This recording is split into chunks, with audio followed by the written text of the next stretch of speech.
हम बकवास पर आपको खुशामदीद। घाटा ड्रामे की आज की किस्त देखकर भी साफ पता चल रहा है कि दानिश मरने के बाद भी नहीं मरा, पूरे घर वालों की यादों में अभी भी जिंदा है। हर कोई सिर्फ इसी के बारे में सोच सोच कर हलकान हो रहा है। और जैसे कि मैंने पहले ही बताया था कि रानिया को इद्दत दिखाया अपने ताया अबू से पर्दा करते हुए, इनसे मुंह छुपा कर बैठी थी काली चादर लेकर। और आज की किस्त में देखें किस तरह अपने ससुर के सामने बगैर सर ढके बैठी है, इनसे बातें कर रही है। बहुत बड़ी गलती है डायरेक्टर की कि या तो अपने ताया अबू से पर्दा ना करती और या अब भी इसे चादर लेकर सर ढके दिखाया जाता। बहरहाल जहाँ इस तरह का ड्रामा होता है ना, वहाँ मिस्टेक्स तो हद से ज़्यादा होती हैं। और सबसे बड़ी गलती तो ये कि सना पागल इस घर से जाते जाते हमजा को भी जान से मारने की कोशिश कर गई। तो कल की मेगा एपिसोड में आप देखने वाले हैं ढेर सारे फ्लैशबैक्स। और उसके बाद सना ने जिस तरह रानिया के साथ सलूक किया, इसके बाद नाइला बेगम और निहाल साहब फैसला करते हैं कि वो साजिदा से बात करेंगे, इन लोगों को इस घर से चलता करें। यहाँ पर रहने का इन लोगों का कोई जवाब नहीं बनता। रशीद साहब तो पहले ही अपने बिहाफ पर इन माँ बेटी से माफ़ी मांग चुके हैं और ये भी बता चुके हैं कि वो कभी भी नवाब को माफ़ नहीं करेंगे। इसने इनका जवान बेटा छीन लिया। नाइला साजिदा बेगम से बात करती हैं तो साजिदा के दिल में अभी भी अपनी सौतेली बहन के लिए रहम है। अल्लाह माफ़ करे, पहले जवान बेटा जल गया और अब मियाँ साथ छोड़ रहा है। लेकिन नाइला बेगम तो साजिदा को समझाती है कि इस सब में तुम्हारा कोई लेना देना नहीं, जो कुछ इन लोगों ने किया है इसके बाद तुम्हारी हमदर्दी इनके साथ नहीं होनी चाहिए। सना तो बिल्कुल पागल है, वो लड़की तो कुछ भी कर सकती है, तुम्हें रानिया के बारे में सोचना चाहिए। अगर कल को लाकर रानिया को कुछ नुकसान पहुंचा दिया तो फिर क्या करोगी तुम।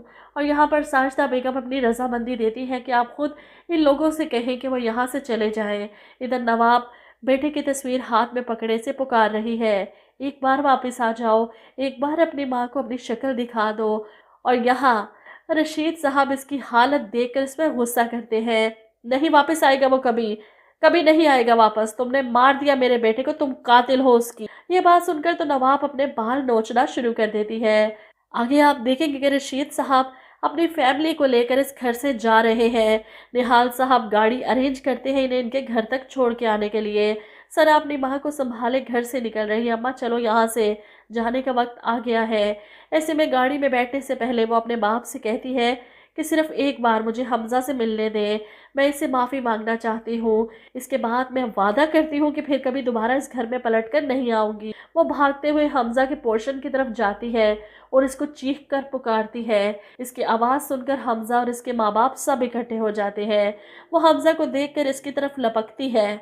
ऐसे में हमजा इसे करीब आने से रोकने के लिए धक्का देता है, पीछे हटो।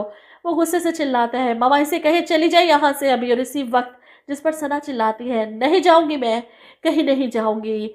ऐसे में नाइला बेगम को भी गुस्सा आ जाता है। वो इसे धक्का देते हुए कहती है, बात सुनो मेरी, मैं साजिदा नहीं हूँ जिसके घर पर तुम पड़ी रही हो। मैं एक मिनट भी अपने घर में तुम्हें गवारा नहीं करूंगी। खुद जाती हो कि मुलाजमों को बुलाऊं, धक्के देकर तुम्हें इस घर से बाहर निकाले। ऐसे में सना चिल्लाते हुए अपनी चादर से चाकू निकालती है, ये मेरा नहीं हुआ ना तो किसी और का भी नहीं हो सकता। अचानक ही हमजा पर हमला करती है, इसे जख्मी करके वहां से भाग जाती है। हमजा को खून में लथपथ देखकर इसके माँ बाप के तो होश उड़ जाते हैं। वो फौरन इसे हॉस्पिटल लेकर भागेंगे और वहीं सना को लगेगा जैसे इसने हमजा को मार दिया, अब सब ठीक हो जाएगा, अब रानिया और हमजा कभी एक नहीं हो सकेंगे। लेकिन इसकी इस हरकत के बाद हमजा के घर वाले इसे नहीं छोड़ने वाले।